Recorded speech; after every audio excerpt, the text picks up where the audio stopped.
Namaskar and welcome back to the Bengal's Kitchen. So today I'll be sharing a very interesting recipe to celebrate Ramzan. So as we all know, during Ramzan, people fast during the daytime and break their fast after the sunset.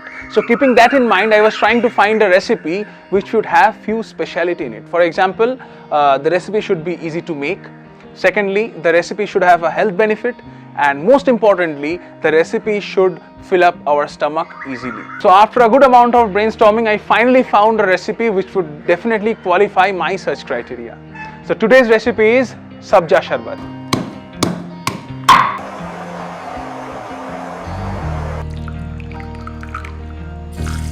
If you are not aware of Sabja seeds, let me tell you, it's nothing but Basil seeds or Tulsi seeds that we call it in Bengali or Hindi. So you can get it easily in any sort of supermarket or local market. Still, if you are not getting that, I have shared a link of Amazon from where you can buy it easily. I have also shared a few health benefits of Sabja seeds, and please watch this video till the end without skipping, and I promise you by the end of this video you are going to learn a very interesting refreshment recipe for your summer.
So I hope you've enjoyed the video. If you do so, please give us a thumbs up, and let me tell you one more thing. In this particular recipe, you can add any of your favorite fruits and flavors if you want to make it more interesting. As always, if you are new to this channel or haven't subscribed this channel yet, please go ahead and subscribe this channel right now. And if you are already a subscriber, please share it with your friends, family and well-wisher. We'll see you in the next video with a new recipe. Till then, stay happy, stay healthy. Bye-bye.